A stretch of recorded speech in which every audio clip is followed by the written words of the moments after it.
Got Michael Fecka here as a live studio audience. That's right, a compliance officer, making sure everything is on the up and up here with Inside Look.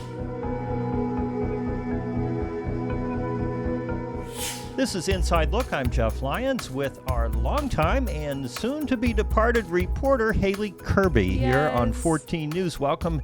I'm going to say welcome back, Haley, because we did this once before, remember? Yeah, we did try to do this once, but, lots of things changed in the span of a few months. A few things changed, and, it's funny how we release these. We actually have somebody, Brian Sissel is our assignment editor, and he has taken on the editing and then distribution part of the project. He's a pro. That's right. But we had a situation then, it's kind of funny. You bumped yourself out of the lineup. You were going to be our fourth podcast to be distributed.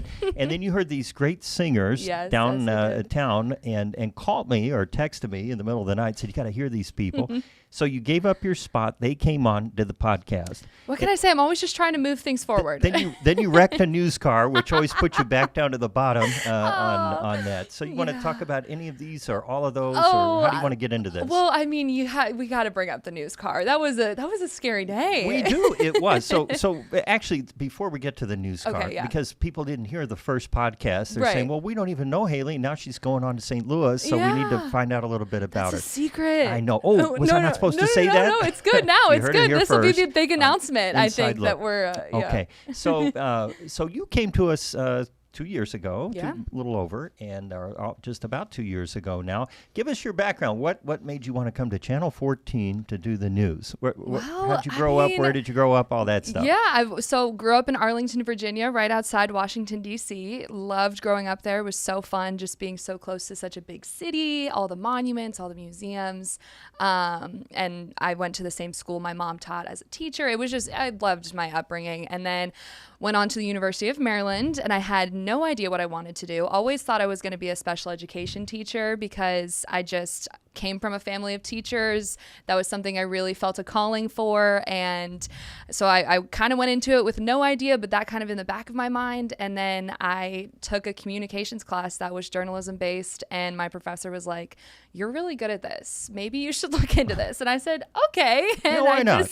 Right. And so I just started taking classes more and more. And I think it was, by my third year of college, I was like, yeah, I guess I could make this into a career. Right. Okay. And then, Joe Schlarth had reached out to me, and he was our previous news director reached out to me, and he was like, we want you in Evansville, Indiana. And I said, what the heck is Evansville, Indiana?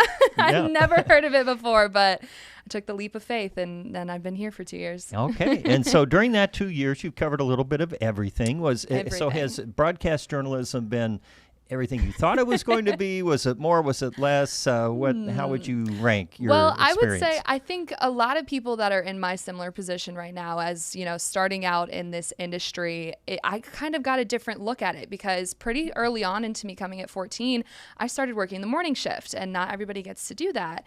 But they said, oh, this girl is really perky. She has way too much energy. Let's put her in the morning show. Let's grind her down on the mornings. That's right. See if she survives. But I loved it. I mean, being in the mornings was so fun, just getting to do all those live shots and just all the fun stuff, and then also just the stuff that people needed to know first thing in the morning. Oh, there's traffic on this road, there's a house fire, avoid the area, like stuff like Sunrise School Spirit and just everything. It was so fun, and I loved our morning team as well.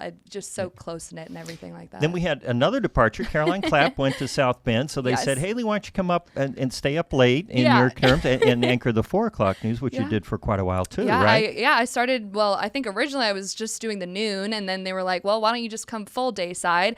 And that was honestly probably the craziest shift of my life. Was after a year and a half waking up at 2 a.m, I could wake up at 7, and I said, I don't know how to do this anymore. I would still wake up at 2 or 3 in the morning and just like a shock, like a panic, like I'm late to work. Oh my gosh, what am I going to do? And that took about a month to not wake up in the middle of the night. But I started coming in on day side, and I was anchoring the noon and the 4, and that was a really fun time too, because I started having the opportunity to also tell stories that were, you know, you could put more focus in, you could put more time into talking to the people, figuring out what their story is, really getting creative with how you want to edit it. And so then I was like, yeah, I have missed Dayside too. Yeah. So you've gotten a little taste of everything. Yep. And you've had some personal drama. And we kind of alluded to that earlier. Yeah. So you're headed out to a story in Newburgh, right? At Castle, I think it was. Yes, it was during that ice storm. It was during the ice storm. Oh my goodness. And kind of pick up the action from there. Okay, so we were, I was doing a story. I don't even remember what the story was. It was at Castle Middle School though. And I was headed over there, and my interview was at like 10. And so I'm just driving along. I'm ready to go. And the ice had been terrible those 2 weeks in February that it was. Yeah, we had the ice storm. storm. Yep. And I was just doing a quick little turn into the parking lot, and I had no power of steering. There was no traction, and there was a ditch right in front of me. And it was the slowest. I know the picture was really odd. There was a picture of it, but it was the slowest crash and impact you could ever imagine. It was like a boom, boom. And I was the like, car tipped over, yes, it rolled, right? And it tipped over, and I was like panicking because I've never been in a car crash before, right. Didn't know what was going on, and I kind of like braced myself for it, and then immediately everything is flying because, you know, like we fell on the side, and I didn't have my personal phone, but I had my work phone, so I call 911, and come to find out later, the people in the newsroom, there's scanners in the newsroom that tell the traffic that's going on, and right. The dispatcher said, there's a car in a ditch, and then she goes, oh no, it's a 14 News car, and everybody in the newsroom started panicking because they knew it was me.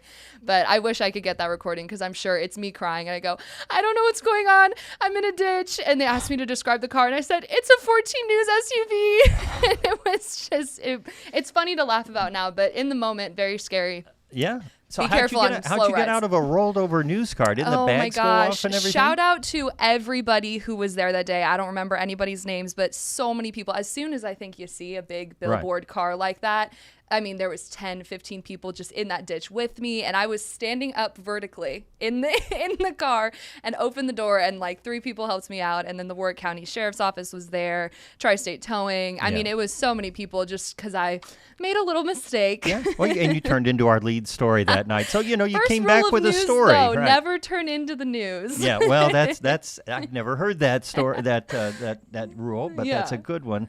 So you finally get back here to the station. Yeah. And actually, you didn't come right back to the station, No. right? Didn't you go straight home, or did you have to go get checked out? I went to go get checked out. I was completely fine. I mean, seriously, just felt so blessed that, I mean, it looked and could have been so much worse, but I was completely fine. Came here, and they were like, you're going to go home. And I was like, thank you. I'm going to go home. So, I went home for the day, and then I was fine. Yeah, you were back anchoring the next day and driving news cars and all that. So. They said I was still allowed, so that was good. Yeah. So you and I were doing the 4 o'clock news for quite a while there after Caroline Clapp left to take a job at our sister station in South Bend.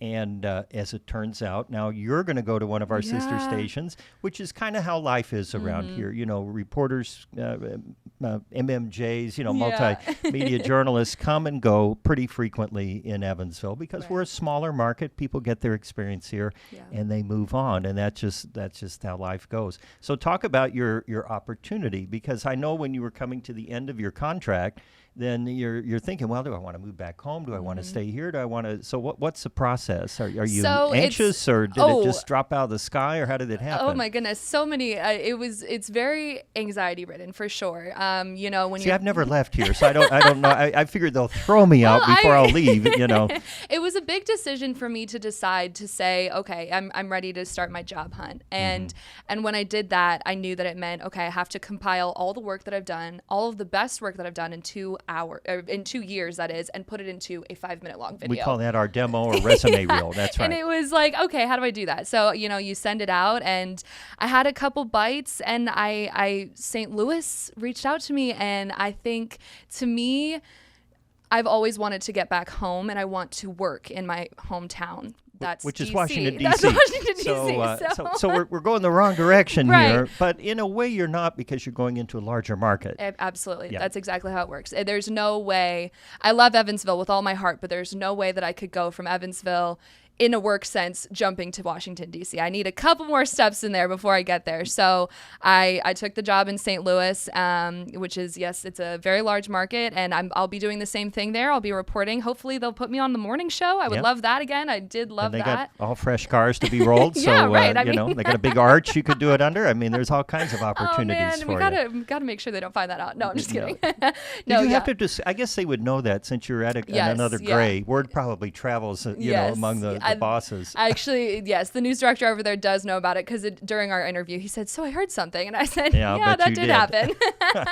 Did your heart sink? A little bit, but at the same time, we really clicked, and I visited the station, and I was like, I've never been to St. Louis before, so I'm a little bit nervous about that. Yeah. But I'm excited in the sense that I know I'm going to keep growing my experience, my career, and I'm going to meet so many more people that I know. I mean, I have fun every day here in Evansville, meeting people and telling their stories and working in the area, and I think I'll just be able to do that in another Midwest city. And you'll be, I think, is Tamar Scher there? Yes, and Tamar is there. Did sports here for a couple of years. Yeah. Same thing, worked a couple and then moved on up. And she lucked out that St. Louis is her hometown. So yeah, she got back home. And it'll happen for you too, but you got to do your thing in Fingers St. Louis for a while. So you did go to interview there, right? Yes, so you I have did. seen it now. Yes, okay, I went. I was worried. I went one day. I was there for maybe 8 hours, and it was just me talking to all these people, and I said, "Oh, yeah, I could be here. I could hang out here for a couple years." What do you think is the most memorable story that you've done here? The one I that'll knew you were going to ask me this story. Oh, I don't know. I've had so many. I can't lie. Last night I was laying in bed thinking, Jeff is going to ask me what the most memorable story is. Well, I didn't mean to keep you up all night. I mean, it's just inside look. And I really couldn't think about it. I mean, it's like you think about Sunrise School Spirit, and every Friday morning that I did that, it was such a joy to hang out with all those kids. But then I think about going down into Western Kentucky every time there was a tornado that went through, and talking to those people on the worst days of their lives, but building that connection and that relationship and knowing that they trust me in that setting. Let's try another angle. Okay. What was the biggest surprise coming into the business? Out of school, this is the first gig, and there had to be something you were like, holy cow, who knew? Or what was the biggest surprise for you about doing this for a living? I think actually I just realized this a couple weeks ago when I announced that I was leaving.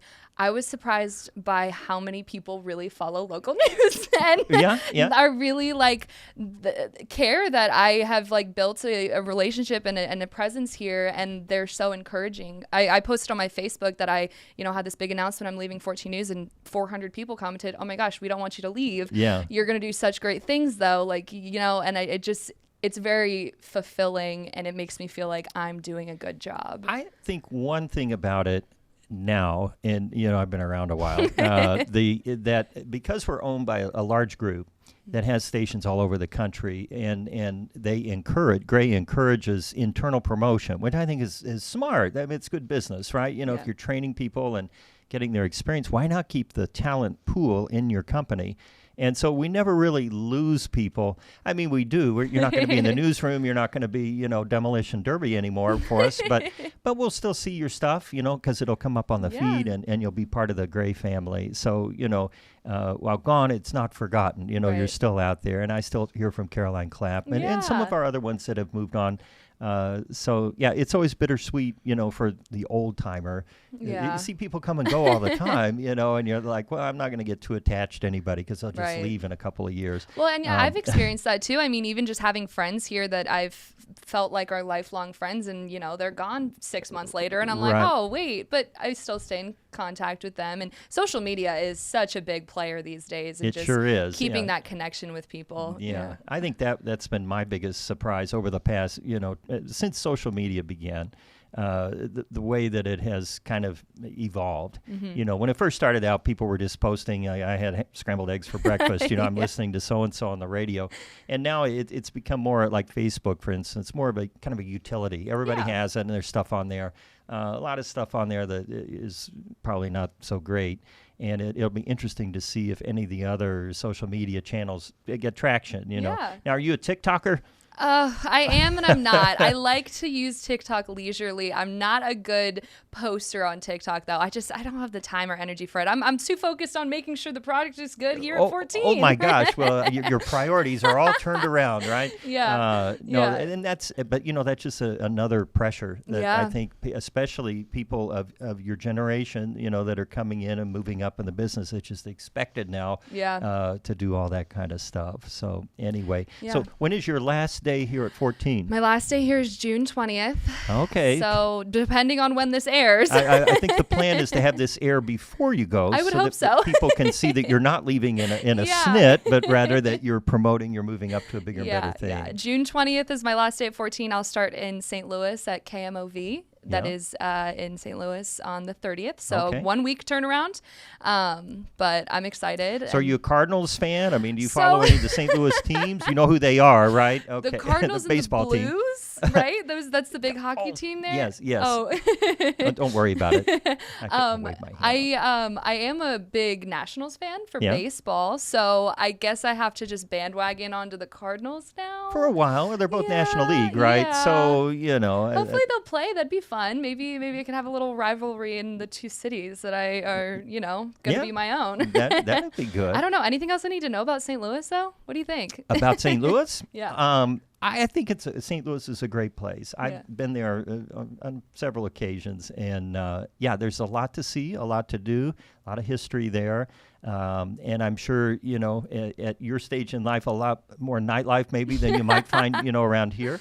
I don't know. Evansville has really surprised me. Yes, I've heard the stories.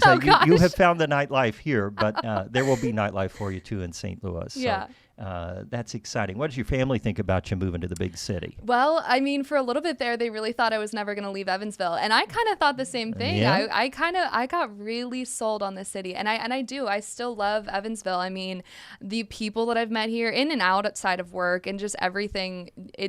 I never thought that I would love it as much as I would, just because I'd never been further than like Ohio, and now I'd lived in Indiana for 2 years. So I think they were surprised that I took another jump, but at the same time they were like, she's just gonna do whatever she's gonna do. And that's right. She's not gonna come back home. We still have an empty nest for the time being. Right, exactly. No, she's gonna move 3 hours further away, but closer airport at least. Easier flights. Yeah, exactly. All right. No, they're excited. They're coming out to help move me. All right. Well, Haley Kirby, good luck on the next step in your career, much. And thanks for sharing the first part of it here at 14 and on Inside Look. You were one of the pioneer podcasters. Maybe you can start this idea over there. Well, thank you for having me, and thank you, Tri-State, for having me. All right. Thanks, Haley Kirby, and thanks for watching and listening to Inside Look. You can get our podcast wherever you listen to your podcast, or you can watch by subscribing to the 14 News YouTube channel. I'm Jeff Lyons. Thanks for joining. All right. How'd we do? Did we forget anything? I don't think so. I think we did good. Did it sound good? It did. No, it was very entertaining.